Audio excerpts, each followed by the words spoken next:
Howdy, y'all. Welcome to the Registered Ranchin podcast, where cows, humor, and a little bit of cowboy wisdom collide. I'm Tucker Brown, sharing stories from the ranch and a TikTok every now and then. We're here to keep the ranch in the family and the family in the ranch. So, let's saddle up. Episode number 52. Come on, episode 52. That's crazy. It's growing fast, I feel like. Yeah, it is. Going by quick. It is. Michael Scott in the house, Tucker Brown, and Lucas Davis. Lucas Davis joining us from the big city of Archer City. Ranch manager, cowboy, TCU grad, good buddy.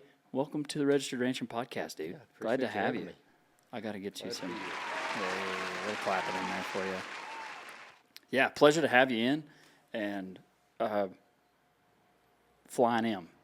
Is that right? Yep. Flying M Ranch. Flying M Ranch. Archer City. And you're the, I asked you just before we started, you the manager? And you're like, well, I guess. But I'm kind of everything. That's correct. Which is what a lot of ranches is, I feel like. Yeah, it's a one-man operation. I mean, we're a cow deal, you know. We background our own yearlings, but mainly just a, cow deal. And, down here, don't need a whole lot of guys. So just a one-man show around there. Are you flexing on us right now? A little bit, yeah, absolutely. Yeah, well, I mean, I don't have a whole lot, going on. Like, y'all are registered, we're commercial. We're not, doing a whole lot of stuff with everything. Get in that mic. You can pull it up to you. It is, I mean, that commercial deal is different. I mean, it's not that registered is harder, but it is different. Yeah, there's just a lot more moving parts, Yeah. Yeah. So. I do like about the commercial deal that there's a lot of times you can let cows be cows. Yeah, absolutely. That's what I like is you let a cow be a cow, and she's got to take care of herself, and she's got to make a living on her own. You know, we're not out there feeding them all the time. We're not, babysitting. So they've got to learn how to be a cow first in order to be a productive cow. So that's really my goal in the whole thing. Get them to work for you. Work for me and me not work for them. They need to rely on themselves for the most part. Sure. Well, I mean, that's what we gotta have a job, right? Yeah. Somebody's got to care for them. Exactly. Yeah. So. Well, how long you been there? I started in May of 23, right out of TCU. So 2.5 years. Out of ranch management, 2.5 years. I feel like it's been longer. It does feel longer. In a good way. Yes. From my perspective, in a good way. Absolutely. 2 years. Yeah, life's just kind of floating along. It's like, man, where are the years at? Right. Because I'll be 30 in Dang, you're 19 days. He always makes fun of me for it. Yeah. I'll say Getting something. old. Somebody say something about how old you are, and I'll say 32, and he goes, dang. Come on. Easy, Mike. Easy. So, where'd you grow up at? Springtown, Texas. Yeah? Just north of Weatherford. Uh-huh. Yep. Yeah, right outside. That area's changed a lot. Man, when I grew up there, of course, I moved out. I moved away from there when I graduated. Mm-hmm. But there used to be some ranches, farms, small. Everything over there was so broke up by then. I mean, a big place was 150, 200 acres. Yeah. And now it's all those little places are subdivisions now. How many cows you put over there on that? On like 200 acres? Is it a cow to 15 it depends or on something? who it was, but. Well, yeah, sure. If they had 200 acres, they're going to put 150 cows on it. So they're going to get what they can because a lot of it is We're going to eat all this grass. Yeah, well, they're going to take it all. So I don't know. I mean, stocking rate-wise, probably 35 acres to a cow, maybe. From what I've seen. In Springtown? Yeah. Mm-hmm. Yeah. So, I mean, I never really seen any good grass country over there because there's a lot of Bermuda got introduced and not a lot of native. There is on the outskirts. Sure. Way out like Jacksboro, but I mean. Yeah, now Jacksboro's not really kind cow of the next country over there. Springtown. Horse country more than anything. Well, yeah. Being close enough to Aubrey and Fort Worth and all that. Yeah. Is it Aubrey that they call the cutting horse capital? Weatherford, isn't it? Weatherford? Did they say Weatherford? I think Aubrey's like the reigning capital. Maybe that's what I was thinking of. I get all those mixed up. And Stevensville's cowboy capital, right? Yeah. Well, I've heard Throckmorton. Well, that's what I'm just going to say, Stevensville's like team roper capital of the world. Yeah. Maybe. Yeah, I mean, I think you'd be right at that. I mean, it is definitely a rodeo cowboy. Oh, yeah, for sure.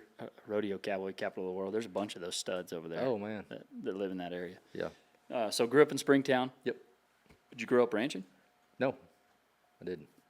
I My grandma has a little place by Brownwood. Yeah. Runs a few cows, but not really ranching, Uh-huh. if you will. It's just some land with some cows on it, Mm-hmm. So, nope, didn't grow up, on a ranch or anything like that. Always wanted to get in it and be a part of it. I don't know where it came from in me, but yeah, I was gonna I guess ask. I was just born that way. I don't know. Did you get to help on your grandmother's side? I mean, we would go out there and visit, in the summers and stuff, and Where there was wasn't that no at? help to be had. Where at? Over by Brownwood, early Texas. Yeah. So, same thing. I mean, that country is so drought out Yeah, all the it time. is. They can't I hardly think run it any stays cows. that way. It does. It does. I've never seen grass there. Just cedars. Literally. Yeah. So. Just a bunch of brown wood. Yeah.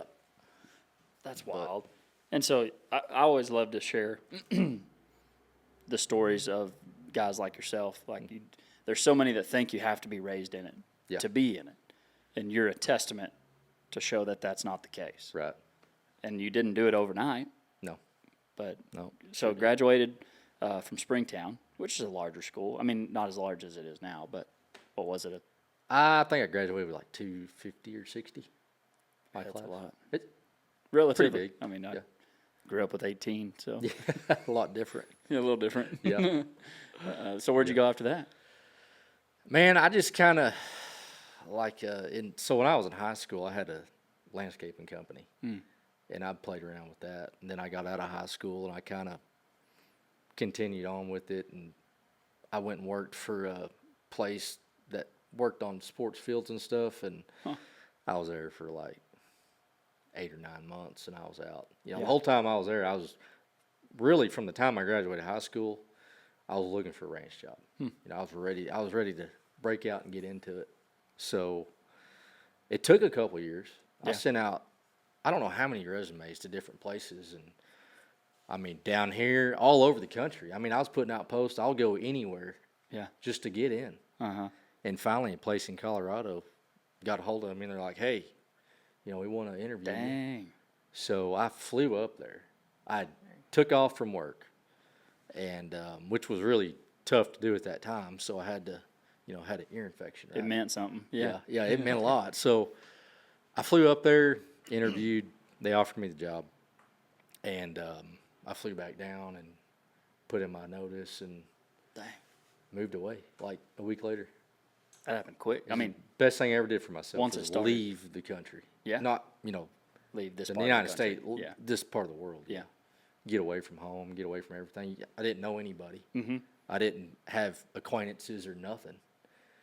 So it was Just had to depend on yourself. on me. Yeah. And it was a culture shock. 'Cause I mean, down here we have Southern hospitality. Up there they don't have that. What part of Colorado was it? Be northwest. So you know where Aspen is? Yeah. It's in Aspen Valley, the northern end of So Aspen. you were in the mountains. Yeah, it was sure enough mountains. Like Oh, we that's so lived in a cool. valley. That is neat. And it was cool. Like I really enjoyed the views. Never got old. Oh, I bet. I mean, but I guess really the thing that got old was snow for 6-8 months out of the year. Yeah, That, you'd have to be tougher than me to. I'm built for the heat. That's what I always say. Yeah. And really, the winters up there aren't that bad. It's just, the snow. Just dealing the with cold snow. is different. Okay. Down here when it's cold, when it's 40 degrees here, it's like It's not a fun 40. it's not a fun 40. There it can be 10 degrees outside and you wear a light sweater. That's wild. So Dang. yeah, Not me. yeah. It's but the snow got me. I mean, over time I was there for 5.5 years. 5.5. Yeah. I mean, that's a long time. I did for a your short first ranch stint. job. Yeah, I did a short stint. About 3.5 years, or about 4 years in, I went out to Nevada. I got a cowboy job out there. Yeah. And I was just wanting to break out. Yep. At that point in my life, I was wanting to see everything I could, and that's not always the answer. Sure. Because the place in Colorado, those guys were cowmen. They're really good at what they did, and they took everything seriously. So there's a lot to be learned from those guys, and I did learn a ton. you know, and Nevada was just cowboy job, you know, bunch of Cowboy. just cowboy, you know.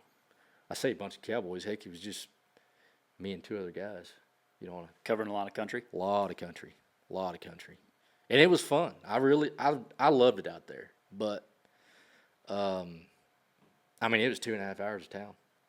You were alone. Yeah, you're by yourself. You know, the headquarters. You know, there was a camp about 30 miles from headquarters. A guy lived at, and then the cow boss and I lived at headquarters. But they had a farm crew, rosin jaw crew, and the cowboy crew. So they, yeah, it was all kind of broke up. So did a short stint over there. What was the biggest difference from Colorado and Utah on the places you worked at? Man, there's a lot of differences. I mean, the country was different. So it was headquartered on the desert, and then so half of the ranch was on the desert, and then the other half was up in the mountains. Wow. The mountains there weren't like mountains in Colorado. You know, they're big old hills, sagebrush hills, not a lot of trees. And then the back of the ranch was out on the Hawaii permit desert. They had their permit out there. So, but those ranches out there, Tucker, I mean, they could be 100,000 deeded and 700,000 BLM acres, which is what that place was. Yeah, that BLM I've never worked with. Yeah. So I don't know anything about it. I mean, I hear some of the complaints about it. Yeah. But well, they had been in a lawsuit for a while with the BLM, you know, because the BLM, I haven't had to deal with them from a management perspective because I haven't been a manager on a place that had BLM. But talking with them, it's a pain in the butt. You know, you've got dates that you can go in with cattle, and then you have to be out by a certain date, and then you get fined if you've got cattle out still. True. So if somebody didn't know what BLM was, how would you describe it? It's free-range grazing on public land is what it is, but you got to you pay for the right to graze it. Owned by the government? Right? Owned by the government, BLM, you know, the state. A lot of it's state land.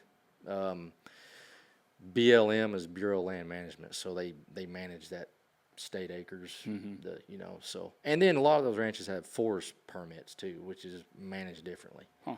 So was Colorado privately owned? The one you were at? Well, it was for the most part. It was primarily deeded. Yeah.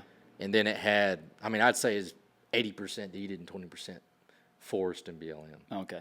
So, but I mean, it's a whole different ballpark, ball game up there, you know, because, you know, whenever you get done calving in the spring, most people calve in the spring because of the snow.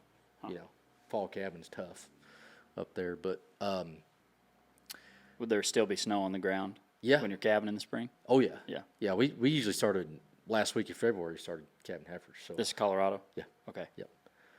I wasn't in Nevada long enough to.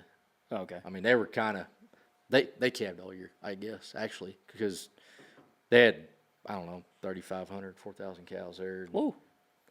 I mean, that many cows on 900,000 acres. I mean, how do you manage? Yeah. You know, all that. You know, there's a lot. I think they just kind of turn bulls out twice a year and bring in what they have. You know, which is similar to how some guys down here do it that are hands-off management. But weekend management. Yeah, pretty much. I mean, you think about trying to keep salt and minerals scattered up there on that kind of land. Oh my goodness. I wasn't in charge of that, so I didn't ever have to figure that out. Yeah. You know, a lot of cows ate dirt. So literally. Yeah. Oh yeah, they'd be out there on rocks eating and dirt, lick rocks, get protein. You know, it was wild. Yep. Dang. Yeah, it was tough. Those cows got to work now. Yeah, they did, and they can't be very big. I didn't. Or they wouldn't last I did very not long. see one cow out there that didn't have ribs. You couldn't see the ribs. Yeah, I believe that. But they all had a calf next, for the most part. I mean, but they had to learn to fit the environment. Sure. If they didn't, then they probably died. You know. Right. So quick. Yeah. Or didn't breed once. Yeah, exactly. So, yeah, there was no comparison between Colorado or Nevada. There's just everything was so different. Just managed differently. Like the ground, you know, the land is different. Everything is different. You know, Colorado had good grass. Nevada had none. It was, you know, stocking rate is 250 acres to a pair. So, you think about it in that aspect, you're like, wow, it's different. I did a post on social media about what our stocking rate was here, which is like, depending on how much brush you got, 20 to 30 acres of cow. And there are a lot of people who do more than that, who do less acres, but I like more cows, but it's also quite overgrazed. Yeah. And but I got grilled on social, which I'm okay with. I kind of like it. But I got grilled. They were like, no, you can put one on 1 acre. And I'm like, well, yeah, you can for a year if you want grass. Then you won't have any more. Yeah. And then you hear that, 250. Then you start talking about how many cows per section. Yeah. Like, what, 3 cows a section or something? 2.5 cows a section? Essentially. Yeah. Yeah. That's crazy. It is crazy. But, I mean, those cows up there, man, they're, I guess just over time and learning from their mothers. When you went to gather them, I mean, those pastures up there, they weren't like sections or sections and a half. They were 50, 60,000 acres. On the big summer country, a lot, pastures. But you got in there to gather a pasture, and you're not like down here, we spread out and gather from one end to the other, and we're good to go. Up there, you pick a different rim or different canyon or different draw, every day, and you're, covering your water gaps and water holes and all that, and bringing cattle down. So, and like I said, we had a 3-man crew. Ooh.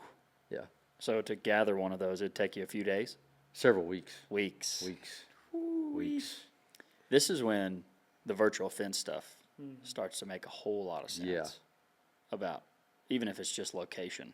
Yeah. Of knowing where they are. Right. Well, the manager had a drone. We'd be out there gathering, and he'd come out every now and then and bring that drone and help. And he could pretty near drop that drone on their back, and they wouldn't do nothing. Really? Yeah. So he would say, like, because up there, like, man, there'd be cows, like, the mountains that were they were big, steep hills. Like, if you were to ride up it on a horse, you'd want to be 1 foot out of the stirrup just in case,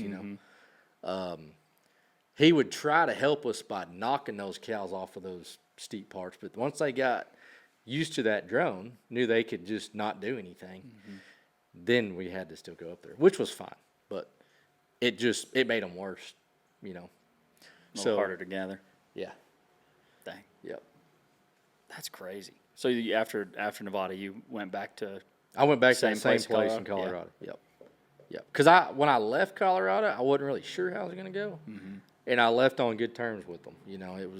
They understood. They realized I was young. I was wanting to go and see some country. Yeah. And they're like, if anything happens, just come on back.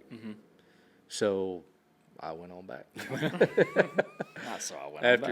After, I don't know, I was there for a few months, 3-4 months or something. I can't remember. But it was long enough to get what I wanted and go back to reality. Yeah. Yeah. And so you stayed... So in Colorado, you were there for a total of 5.5 years? Yeah. Yeah. And is it TCU that brought you back down?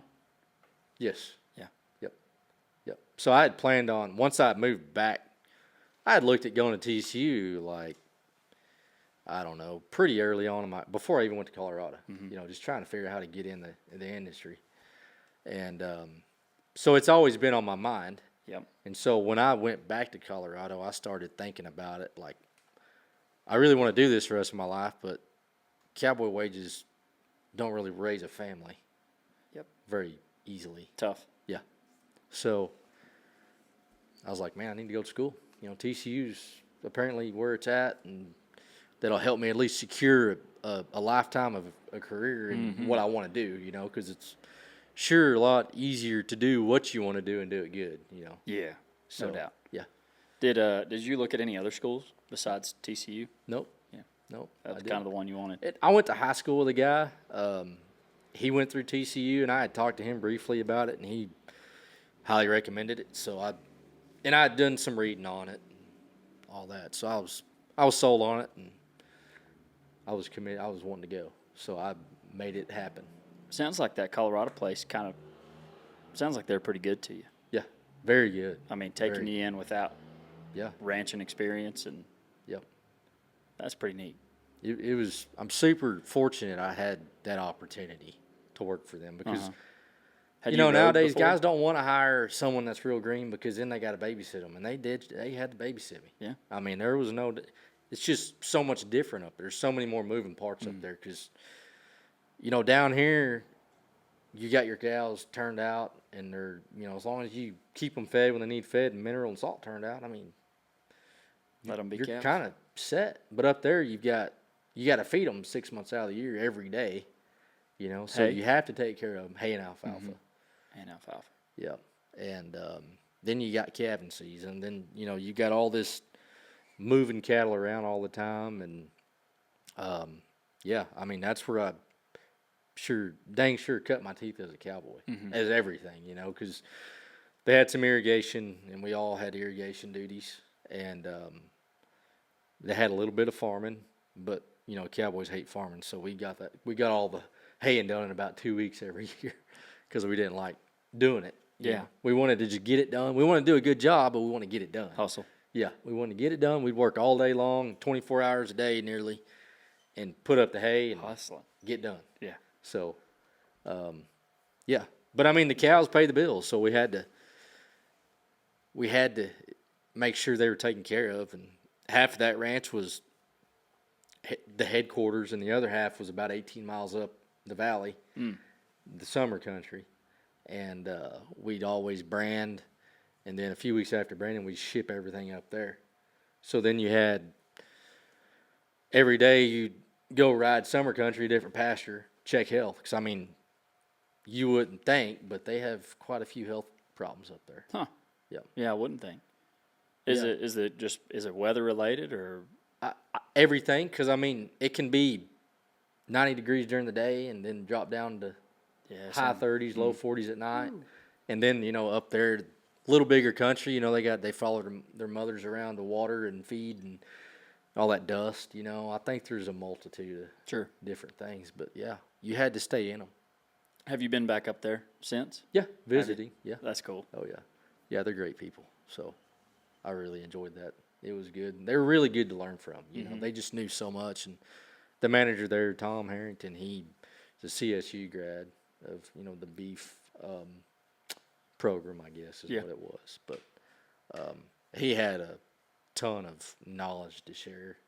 And then the cow boss, too, Travis Griebel, he's awesome. We're real good friends, you know, and I can still learn from them every day, you know, which is cool. And they're willing to help, you know, always. So what was your favorite part about ranching in Colorado? That maybe man, that you don't get to do anymore. Or maybe you do. Man, just the views never got old. Yeah. Even when cattle weren't moving good or you're having a bad day, you just got to look up and it's like, how can you be mountains mad at and that? valleys? You know, mountains and valleys. It's, you know, it's real pretty all the time. So I am jealous of that. Yeah. I've been like infatuated with mountain ranching for like a year and a half. Yeah. And I've got some friends in Idaho that keep telling me, like, come up and ranch with us. And I'm like, well, I want to. But I also have kids. Yeah, I can't just and a break job. off. Yeah, I'm not exactly in my take off and see more country phase anymore. Yeah, right. Yeah. It's a little tougher when you have kids running around. Yeah. But that's cool that I always hear some cowboys talk about some of those that have, like you, moved around a little bit. They either talk about Arizona, Utah, and Nevada. They're like, man, that's the best cowboying I ever did. Yep. And I was like, well, why didn't you stay? We won't talk about that. Yeah. That's because there's a lot that go and very few that stay. Yep.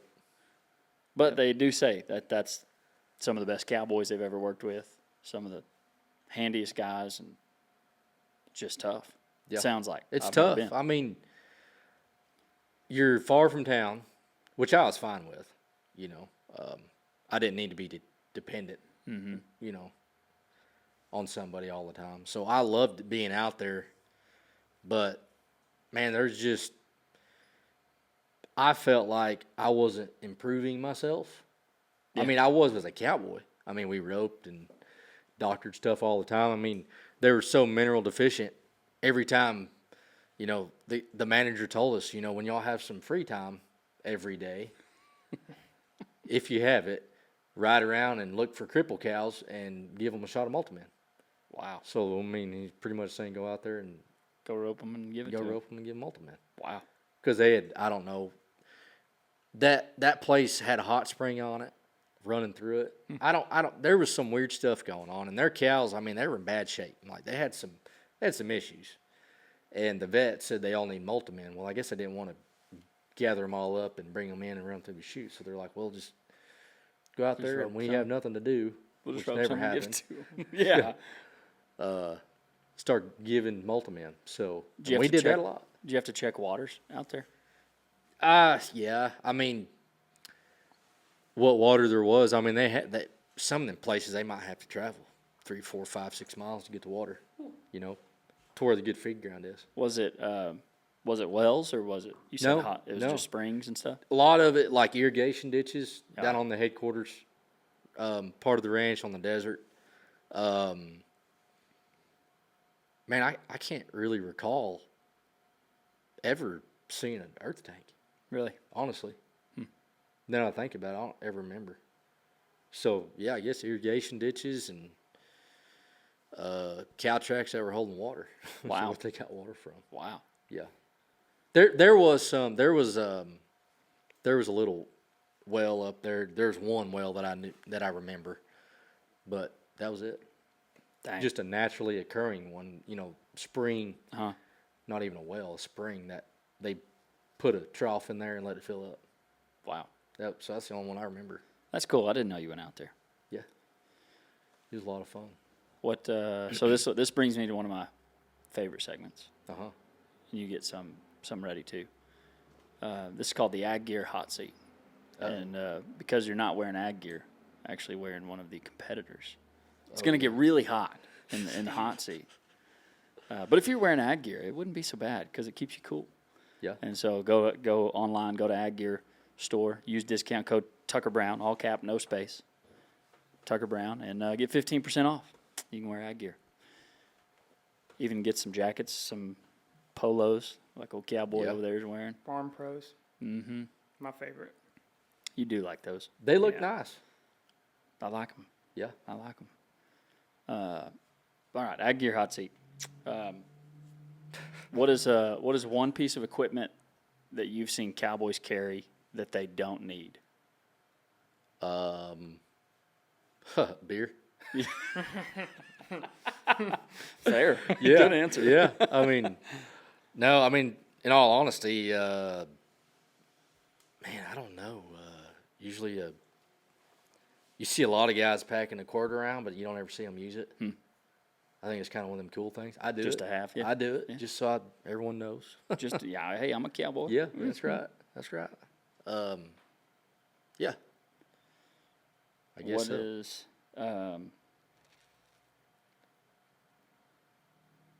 let's see. Man, I like that one. Would you rather ride a gelding or a mare?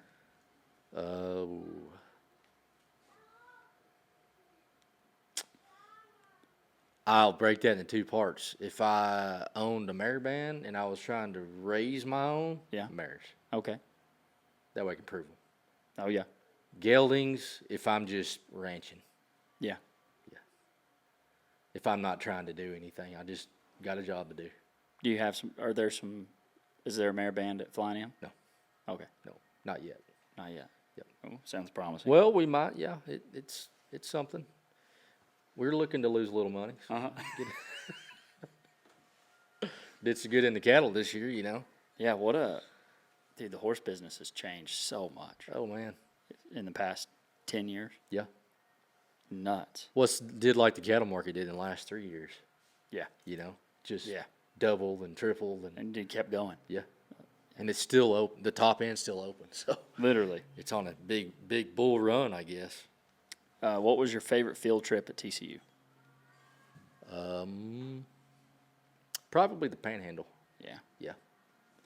I like that one. It was real diverse. It really is, isn't it? It really is. You go. Most people don't think about it being that way, but Yeah, it's real because you're not. Yeah, you go to feed yards and then you go to a grill yard and the dairy, the full circle dairy, and then ranches and I really enjoyed that one. And I really love that country too, up there. So, Yeah. Yeah. I do too. I like the area, like the east side of the Panhandle. Yeah. And I love it. Is I think it's so cool, like around Panhandle, Texas, or around or like where Guthrie's got their where the Sixes have their camp up there. Oh, yeah. Man, I think that is Dixon Creek. Yeah, I think that is some cool ranch country. And then Canadian. I don't know. It's like the diamond in the rough up there. I think Canadian is so cool. Well, you know, just driving down the highway, if you're like headed up 287, you would never think it. No. It was out there. But you get off the highway, it's a whole different animal. And I love it. I think it's pretty cool. I'm sure the wind probably isn't fun, but. Yeah. I could do without that sometimes where we're at. Yeah, same. Same. If you could go back and tell yourself working on the landscape business, how old were you? 18, 19? I started it, I guess I was legit when I was about 14 or 15. Okay. And then I sold out of it when I was like 18, right out of high school. So if you go back and tell yourself something now during that time period, what would it be? If you're going to do it, try harder. Try hard. You know, I did the whole landscaping thing because it started out as my parents were like, hey, driving down the road, that person's yard needs mowed. You should go ask them if you can mow it. I was like, okay. So it started out with just a little bit of money, a little play money, you know, and then it kept growing and growing, and I never got a job in town like, you know, other kids, you know, at the Sonic or Taco Bell. I just had my own landscaping deal going. Yeah. So to go back and tell myself, you know, the best thing to do would be to try harder. If you want to do it, if you're going to do something, try really hard at it. If you don't want to do it, don't do it at all. Just get out of it and do something else. Do what you love. That's why I'm doing what I do now. Yeah. I love it. I can try really hard. I love to try really hard and like to do good, you know. And the landscaping deal, I liked it because of the money. Sure. So. How long were you applying to ranches before that Colorado job? At least 2 years. 2 years. A year and a half, 2 years, something like that. Man, that's commitment. I love that. Yeah. I feel like way too many people quit before. Yeah, I didn't have it in me because I was like, man, this is what I want to do. Yeah. I mean, I was offering to go work for free, everything. You know, I'll pay you to show me. You know, give me some of your knowledge and just let me come out and watch. You know, but it worked out the way it needed to because I ended up at a place where I learned a lot. Yeah, you did. And that doesn't happen all. You know, there's a lot of places that, you know, you can learn a lot. But those guys, like I said, they were good cowmen, really good cowmen. So I learned a lot just in that. So, all right, what you got, Mike? Would you rather spend a week doctoring cattle in 110-degree heat or fixing fence in 10-degree freezing rain? doctoring cattle. Doctoring cattle? Yeah, for sure. I'd rather be doctoring cattle than fixing fence almost any. Yeah, it doesn't matter what the weather is. Yeah. Yeah. Did you ever wear any woolies up there? Oh, man. I mean, we wore muck boots for 6 months out of the year. Yeah. You know? Throw some spurs on them? And them guys, they would do it horseback. Uh-huh. I couldn't get over the fact that my foot was stuck in the stirrup. Of course, they had overshoe stirrups, too. You know, they were Big ones. 8 inches wide, it seemed like. That way their foot wouldn't get hung, but I just couldn't get over Yeah, that scared me a little bit. Yeah, because, I mean, when you're doctoring in the summer and spring, summer, and fall, just because there's snow on the ground, it doesn't go away. So, and cows tend to get foot rot in this winter up there because of the moisture. Yeah. And for some reason, you know, and yeah, I mean, it might be a 2 foot of snow and you're out there doctoring cows. Foot rot. And we did that often. So. Man, I can't even imagine that. We had that like one time Yeah. here in 2021. There in Right. Snowvid is what we always called it. Snow But, bit. yeah. Yeah, that was all over the internet. Rattlesnakes frozen in the lakes and all Yeah. that stuff. That's It okay. It was wild. Yeah. Yeah, the rattlesnakes, I'm fine with that. Yeah. Yeah. But we were in trouble. Yeah. It's different. I mean, you had to shoe your horses different. You know, it's a whole different ball game. Like I said, it's just so much different up there to down here. It just seems like I have it so easy down here because we don't have all those moving parts. Yeah. You know, This is a good spot. I mean, I love it. this old central Texas areas. Yeah. It's quiet. I mean, we do freeze, but Yeah. we don't very long. Yeah. We don't stay that way. Yeah, winter's what, a week? Yeah. It was 4 days last year. Literally. Snow, at least. My kids think it's going to snow every year. My oldest thinks it's going to just snow every year. She's like, I can't wait for it to snow and build a snowman. I'm like, we might have to wait about another 5 before we get enough snow. Yeah, this is like a once a decade thing. Yeah. Yeah. It is quiet, though. I mean, metropolitan areas are 2 hours away, Yeah. 3 hours maybe. Yeah. It's a good spot. I love it. It's a good spot. If you did not go to TCU, where do you think you'd be right now? Oh, man. I would definitely be somewhere probably up north. North. Yeah. Still in the mountains? I probably would have stayed up there. Yeah, I mean, maybe I would have ended up in Arizona or New Mexico. That's not really north, but, man, I don't know. I never really thought about that. Maybe still at that place in Colorado, you know, because, like I said, always something to do and learn. Take care of you. Yeah, I'd be cowboying somewhere. Mm-hmm. Well, you're out of the hot seat. Unless you got another one? No. All right, well, you're out of the hot seat. You did good. You did good. Use discount code Tucker Brown. All capitals, no spaces. Tucker Brown. Get 15% off on your ag gear clothing. Clothes, jackets, hoodies. They got it all. Hey, shout out Nace Renfrey. Shout out Nace. How about Nace getting the? That's awesome. Dude, isn't that cool? Yeah, getting a gig with him. I'm pumped. We're gonna be going to the NFR with ag gear, and we're gonna get to hang out with Nace there too. If you've never listened to the Everything Rodeo podcast, that's Nace Renfrey, Cody Stanley. Yeah, give it a listen. They're some of my favorite dudes. Yeah. Awesome mustaches. I was about to say, I knew you were going to say something about their mustaches. You hadn't jumped on the mustache train yet. Man, I have. Have you? Yeah. I do it at least once a year. Okay. Yeah. I feel like I always see you with the goatee. Yeah. I run with like a full beard for a while, and then I'll go to a mustache, and then I don't know why it always seems like the Switch it winter up I go to a some. mustache Huh. when I should be going to a beard, I but I'm was about not. to say, that's Makes no sense, but just get that little hankering, you know. Uh-huh. I don't know. Yeah, I do every now and then. I'll send you a picture next time. Yeah, come on. Looks kind of weird, but I mean, kind of a different look for me. It's did you during TCU or were you clean shaved? No, I was clean. Same. Yeah, there's always a few guys that does a mustache. Mm-hmm. It's usually the ones that shouldn't. You know, they can't really grow one. Or there's a few guys that can.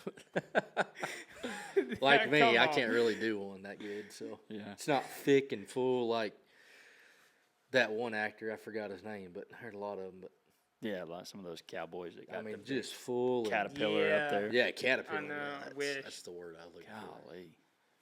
Maybe one day. Yeah, one day. I think I'm getting closer. The Yeah, you're red, the closer. red's You, tough. you had you had handlebars at one point, didn't you? Yeah, after I grew my beard, like really big, Mm.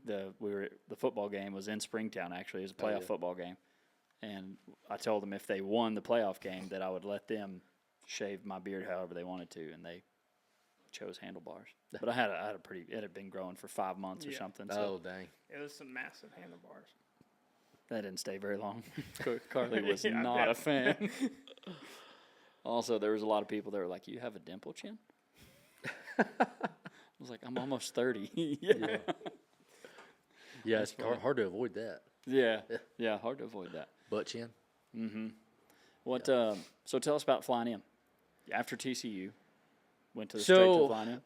Yeah, I got that job in TCU.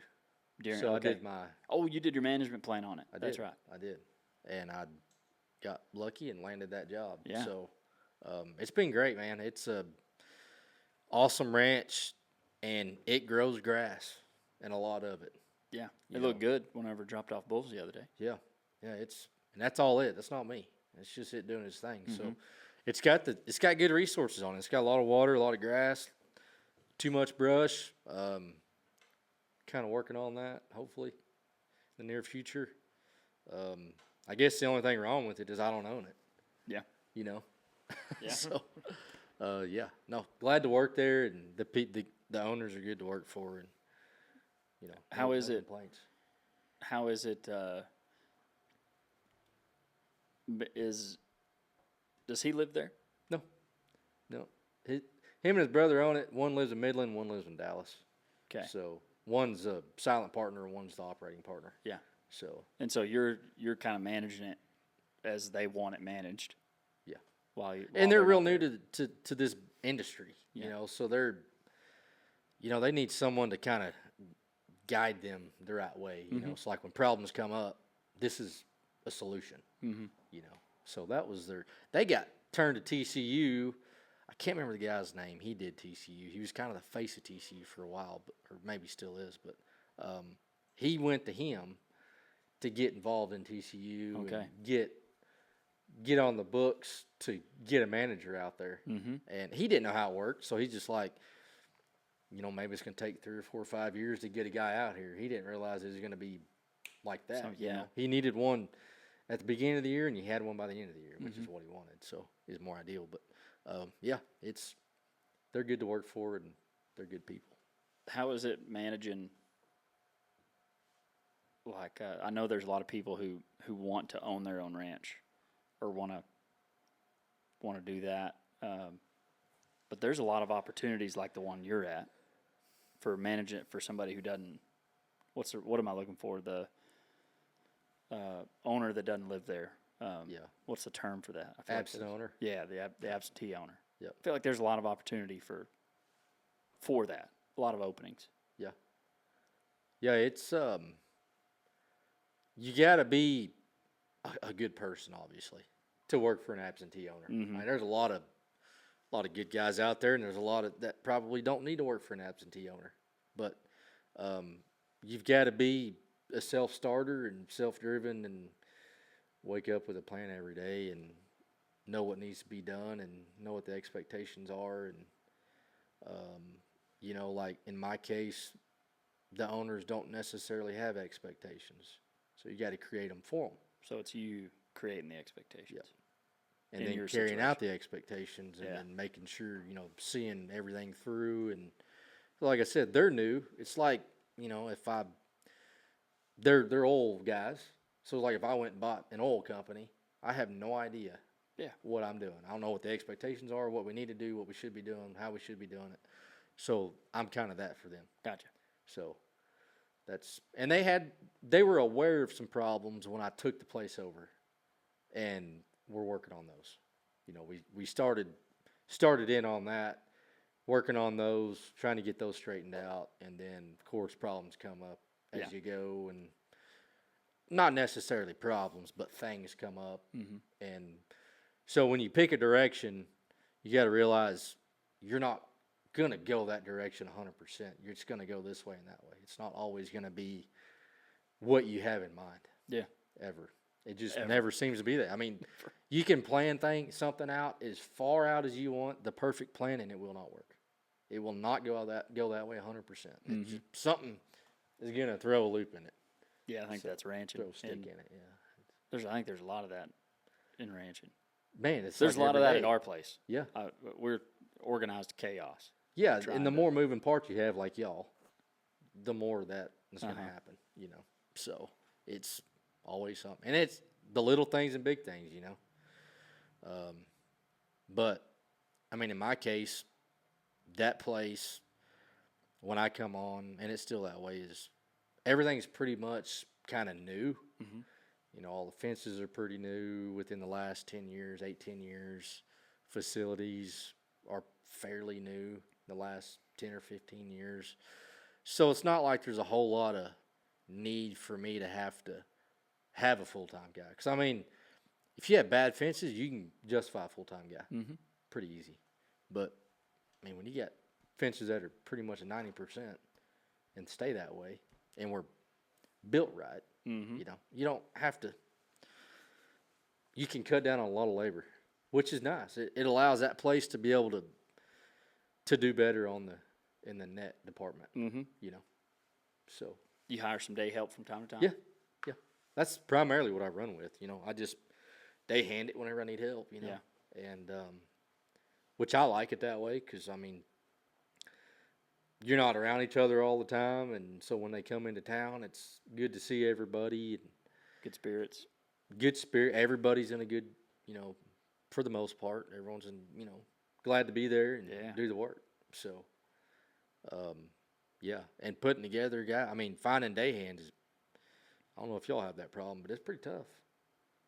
Finding Our interns have kind of become our day help. Yeah. Honestly, because we were having trouble, and I know day hands don't enjoy sitting by the chute as much as we do, or videoing bulls for 6 days or taking pictures. Like it's not what day hands want to do. Right. So it was tough. Yeah. Getting us filled, but we started that internship program, and it kind of started in 2000, and then in like 2015, I feel like it just kind of started to whittle away as my dad became more into like managing the whole ranch and not teaching interns. Mm-hmm. Sorry. Little sweet child of mine going on. My dad loves to teach, so he loved the internship program, but our couple foremans or our cowboys at the time didn't exactly love teaching. So it kind of went to the wayside, and it wasn't until maybe 2019 that we really started to focus on it again and really get that coming back. But we do hire day hands for sale day and things like that, but a lot of times we can kind of handle it ourselves. I mean, we have a lot. There's 11 of us out there. Yeah. And there's a lot of us. You get a lot done. Yeah, sometimes too much. You got to slow down. Tell someone to take a day off. Gosh, I know. You need to tell my dad that. Yeah. Hey, one of our bull customers said, you need to take a day off. Take a day off. Everyone gets the week off. Yeah. Hire day hand. Hire day hand. No, that's funny. Yeah. So did cattle come with the flying in? Yeah, so it was an optional thing. They could either buy the cows when they bought it. Of course, they bought it before I went on, but they did. Yeah. They opted for it. Mm-hmm. I think they, for a minute, thought about not and just putting yearlings on there, but they decided not to. Mm-hmm. They decided to keep the cow herd. So, they have any yearlings now? No. Cow, calf? Need them, but we don't have them. Need them just because you got the grazing? Or Yeah. I remember old Cornelius always saying he liked, at TCU, he liked like an 80-20. And I loved that idea coming back. But the more the more registered cows or recip cows we can have, it just makes sense, especially right now. Right. Well, same with me. I mean, I need a lot more cows. Yeah. Or yearlings. But yearlings it's kind of that one time, hope you make your money. Yeah. But a cow, same thing, I guess, right now. Yeah, I guess. Being that $3,500 for a bred heifer, which I guess is fair. I mean, that's where the market's at. Yeah. That's where it needs to be. Mm-hmm. Because her first calf's going to bring $2,400, $2,200, whatever. Pay for it in 2 calves. That's what I'm saying. Throw your cow cost in there, and I still think it's fair. Yeah. People see a $3,500 bred heifer and they freak out, and it's like, hey, we've moved past that. Yeah, we're better than we used to be. Yeah. Market wise, it's like I seen a deal on Facebook the other day. I can't remember what source, but it was talking about the inflation of everything that's gone up. A pound of beef went from $1.38 to $6, and then a tractor from this to that, and then a can of Coke from 50 cents to $3.49. It showed the percent change. And beef was the least amount. So it's like, at this point, we're just keeping up. Right. We're just catching up to the market. We're just catching up to the market. So, yeah. I saw that too. That was pretty, and it showed like a Ford truck or. Yeah, and a John Deere baler and a tractor. Mm-hmm. Yeah. So it's like the whole beef thing, like, oh, beef's expensive. Beef's gone up. We're not going to buy beef because it's gone up. It's like, well, if Coke went up 50 cents, you're not going to say, oh, Coke went up, I'm not going to buy it. Yeah. So it makes no sense. It's like, that's where the market's at, man. That's where it should be. Yeah, it's interesting why it's such a personal, like beef does have a great relationship with people, and especially Americans.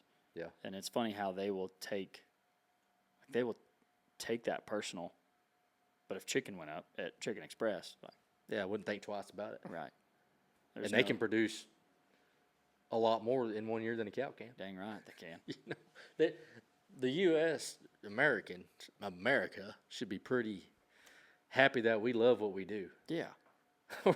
All their beef would be from Argentina, Right? In the last 25 years, with the way ranchers and farmers haven't been able to make their money or break even or, having to go extend their line of credit and all that, they better be dang happy we love what we do because we keep producing this great beef and getting better, and we're doing more with less, So that's kind of where I stand on the whole thing. Well, this is a perfect segue to one of my favorite segments. It's called the Bedrock Tough Question.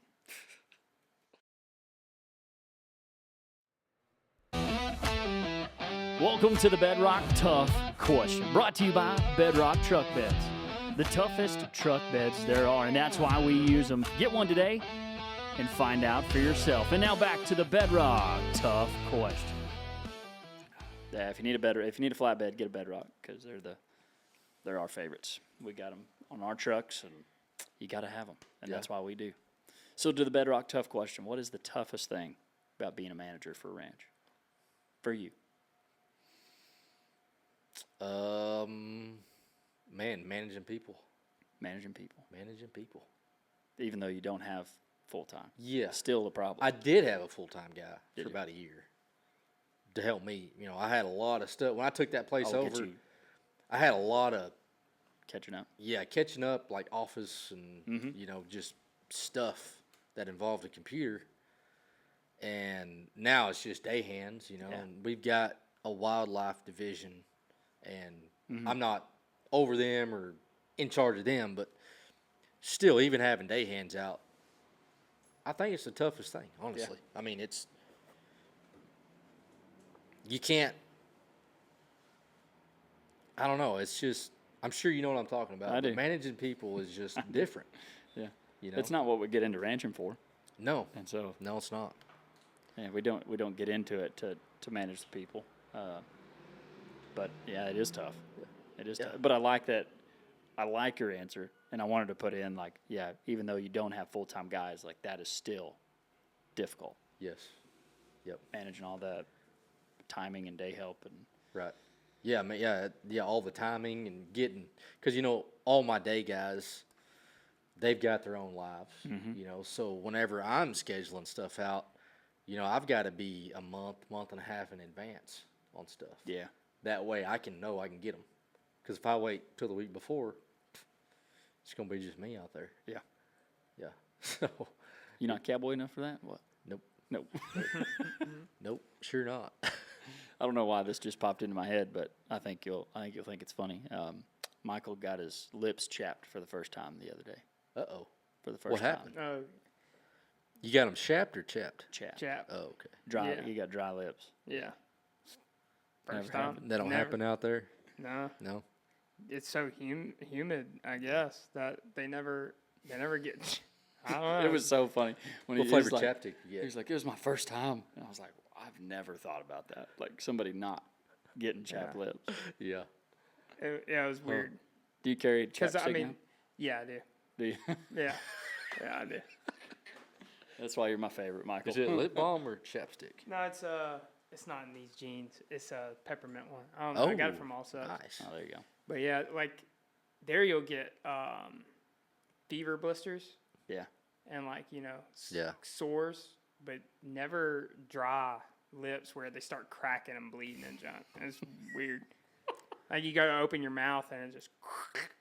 Yeah, it just all breaks apart. Yeah. What is happening to my lips right now? It hurts to smile. Yeah. Yeah. We did have a guy. He was shout out Ryan Dorner. I know he listens. It would crack me up because he did not want to use chapstick, but he would get so dry that whenever we would mess around and start laughing, he would go, "Don't make me laugh. Oh, it's bleeding. Oh." But would never use. I'm like, just use some chapstick, dude. But he didn't want to. Huh. He didn't want to. Interesting. Yeah, I don't know why I took us off on that rabbit trail. But can the bedrock tough question be a two-part? Sure. Okay. Yeah. What is so we talked about the toughest thing about managing a ranch. Is there a different answer to what's the toughest part about managing a ranch for an absentee owner? Yeah, so getting them to see your vision. Mm-hmm. I think that's the hardest part. Yeah. You know, it's I guess in this it's kind of situational, because if they're absentee owners but they've been in the industry for 20 years, they've got a vision. They kind of know how things work. Yeah. But when they haven't and they don't really know how things work, and you're like shaping a vision for a place, it's hard to get them to see that. Yeah. You know, because you're talking dollars and time and labor and expense and this and that and yada yada, and all they see is dollar signs, like expense. It's like, all right, you know, let's think fully through what the return of that expense is. I bet that makes you really think through it too before you bring it up. Yeah, I mean, you can't. When you present a budget, you got to present a narrative, so you can read the budget. You know, but it's tough. And then you got to explain the narrative, and like, this is like what we can do, what we could do. This is what would happen with these dollars, and then over the course of this many years, this is what the return's going to look like. And generally, the return's going to be more cows, or, you know, whatever, you know. Healthier calves, or more beef, more beef per acre. Wean, beef per acre. Just more in the production end. You know, we don't do anything that's cost money that doesn't return something for the most part. I mean, you put in a cattle guard and it costs money, but the cow's still going to walk it if she wants to walk it, you know. Yeah. So anyhow, it's just one of those things. But I mean, they're production driven. Like they didn't buy it because they want a tax write off. Right. They want it to stand on its own 2 feet. That's cool. Yeah. I like that. I've seen some guys be frustrated because it was a tax write off place. Yeah. And, you know, they're wanting to be innovative or, you know, make money, but they're like, whoa, we can't. Yeah, easy. I don't need to make money on this deal. Yeah. We had a foreman that came from TCU. He was at a place for like 8 years. And he was like, I had to leave because I was wanting to, like those 8 years I learned a ton.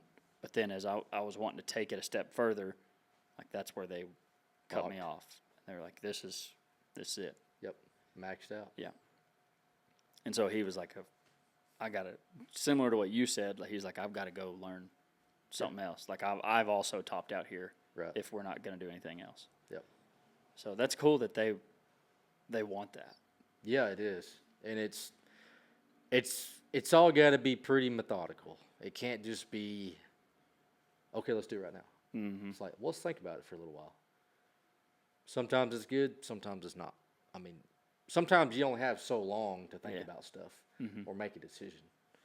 But I mean, that's part of it, you know. They do want to do better and expand and, you know, be running with the, you know, the herd, you know, kind of deal. They don't want to get left on the back burner, right? You know, but there's just a lot of things, you know, like the wildlife, you know, they're quail guys, you know, they like to hunt quails. So we got to find that balance of cattle to quail, yes, you know, wildlife spectrum with the brush control. Oh, okay. Because they want it for the quail. Well, man, it's an iffy subject because it's like they want it, but not too much. Okay.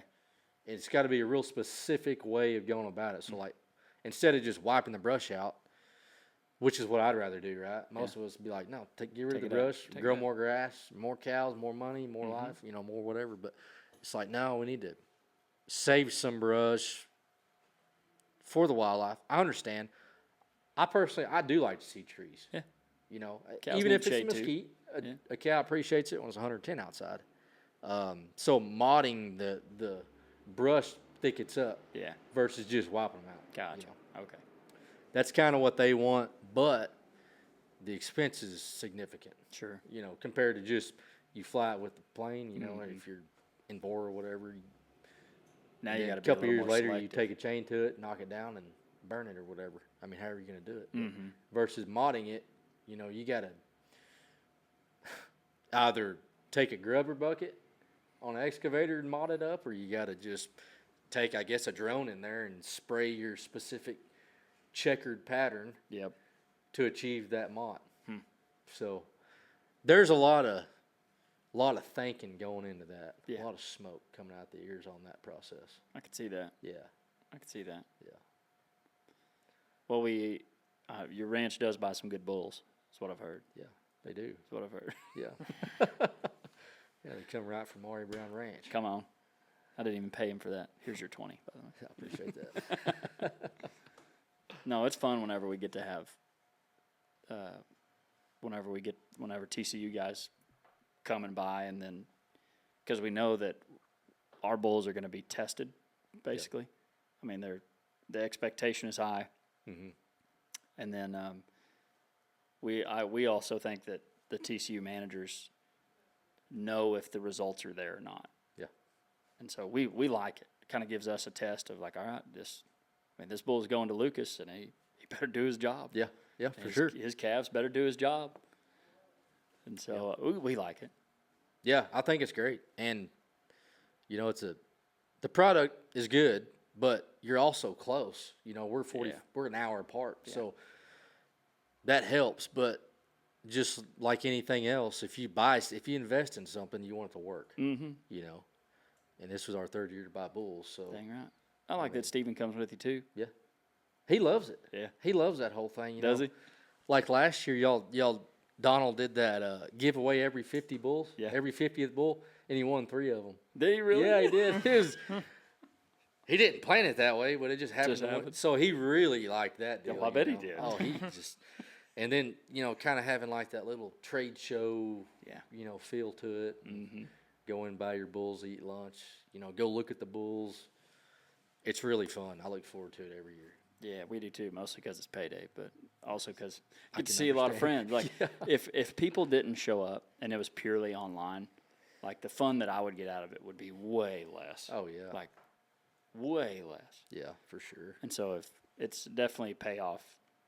I'm a social butterfly. Yeah. Everybody knows that. And so anytime, if I'm around a bunch of cattlemen, whether it's at our place or at Texas Southwestern Cattle Raisers Convention or NCBA or whatever, like, that's my happy place. Yeah. That's my happy place. We kind of skipped over TCU. What was that like for you? What year did you go? 22? I graduated 23. Okay. Yeah. So went fall of 22. Yep. I loved TCU and what it Oh, man, absolutely. what it did for me. It was, I did it, let's see, I was 26 when I went through, or 27. Yeah. 26 turned 27. Okay. Little older. I guess I was above average age for my class, which was fine because if I had went when I was 18 or 20, like some of the kids in class, there's no way I'd have got through it. You know, I just, Same. yeah.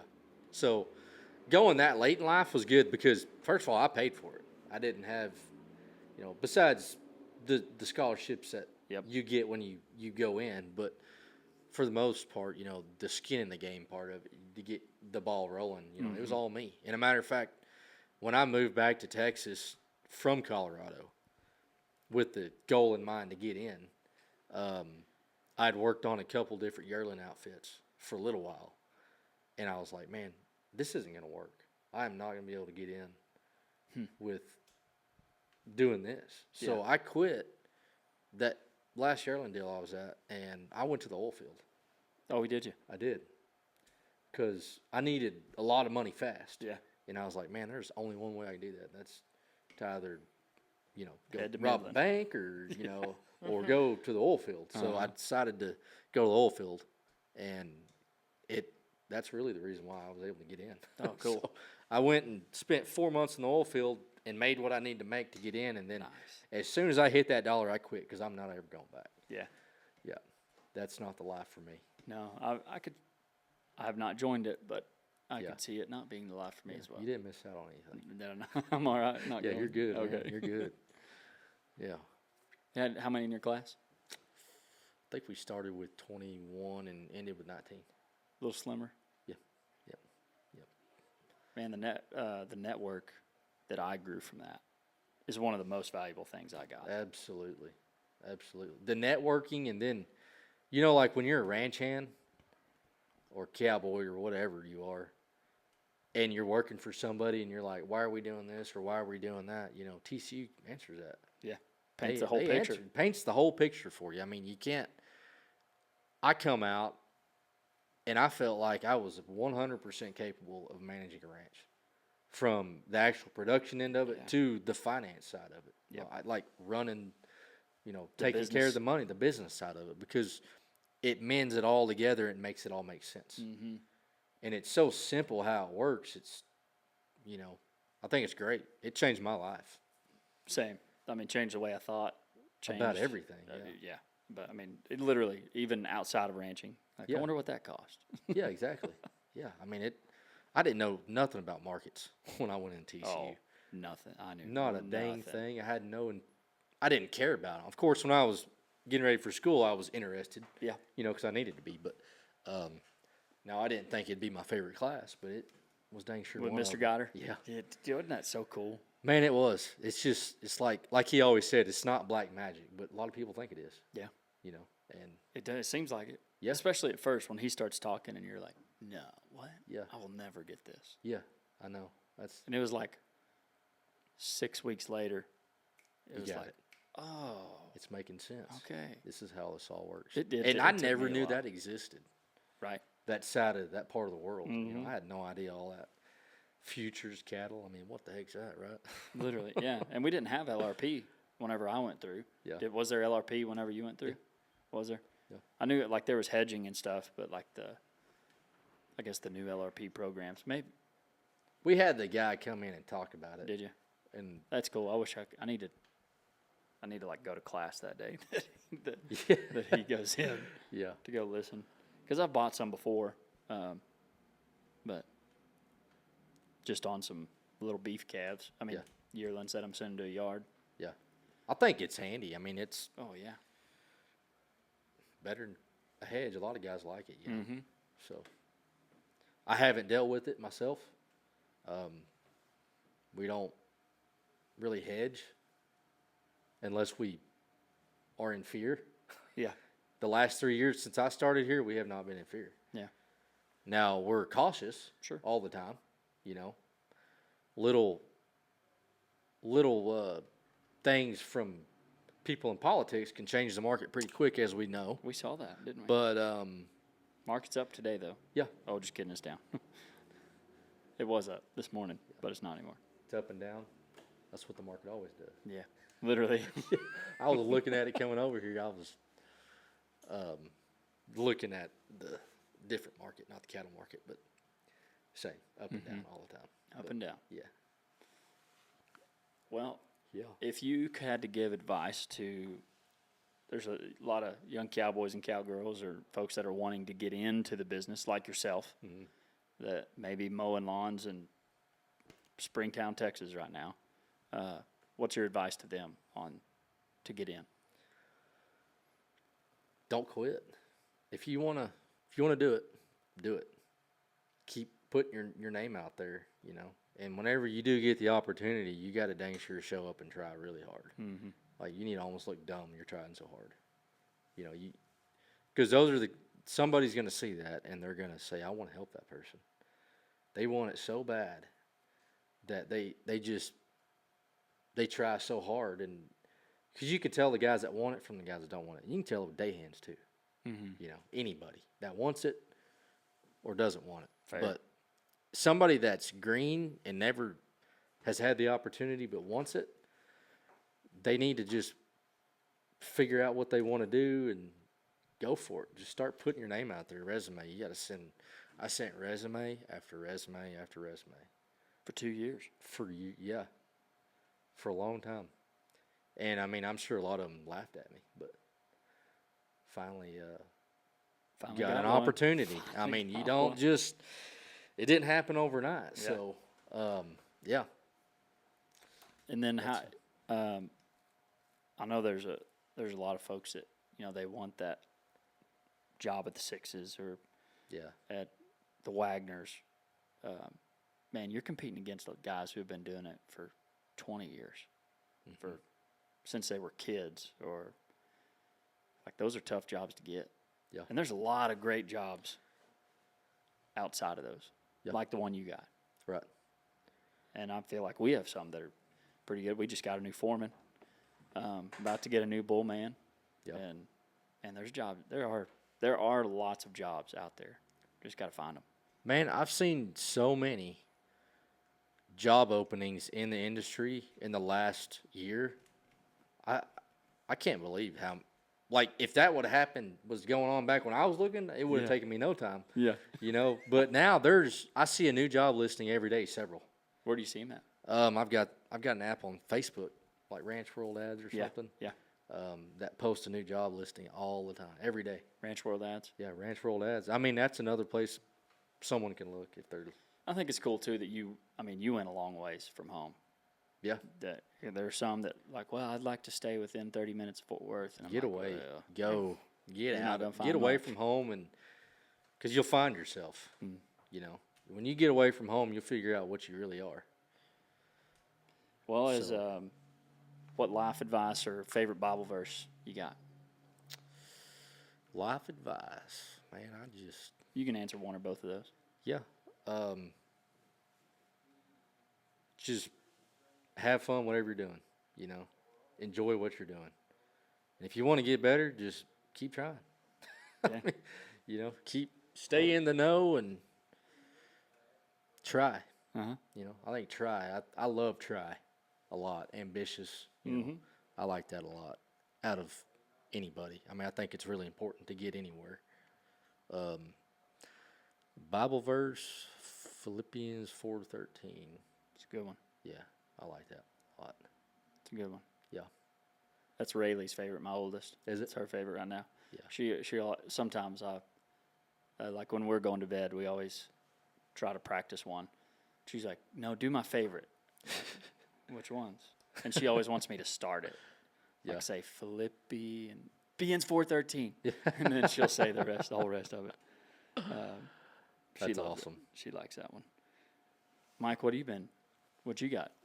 Galatians. Oh, he's ready. Yeah. Galatians 5:24. And they that are Christ have crucified the flesh with the affections and lust. Can you say that one again? Flesh. And they that are Christ have crucified the flesh with the affections and of lust. So it's living for the spirit rather than for the flesh. Yeah, I got you. Yeah. The desires of the spirit rather than the desires of the flesh. Right. Picking up the cross. Carrying it. Laying yourself down. Dude, pleasure to have you. Yeah. It's a blast. Appreciate you having me. I'm glad it's fun. Anybody you have in mind that we should ask to be on? Yeah. Micah Deerenwater. Oh, yeah, Deerenwater. We talked about him, didn't we? Man, I think he would blow it out of the water. Yeah. If he was willing The to talk. Deerenwater? Yeah. If he were to talk about it. Yeah. Yeah, we'll see. Man, can't really think of anybody else. He's just interesting. He's the first guy that comes to mind is like interesting Storytelling. Storyteller, you know. That's good. Yeah. That's good. Well, Good old boy, though. Yeah, you were telling some pretty cool. Yeah.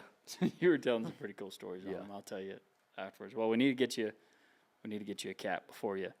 Oh, heck yeah. Before you get out of here, but dude, it has been a pleasure to have you on the Registered Rancher Podcast. Thanks, dude. Man. Thanks for having me. Hey, you've been listening to the Registered Rancher Podcast, episode 52. Already. Come on. Come on. You been to Down 40? No. Oh, well, thanks for hanging out with us. Go to the registeredranching.com, get you some merch. But a few things, don't forget, we love you. God bless.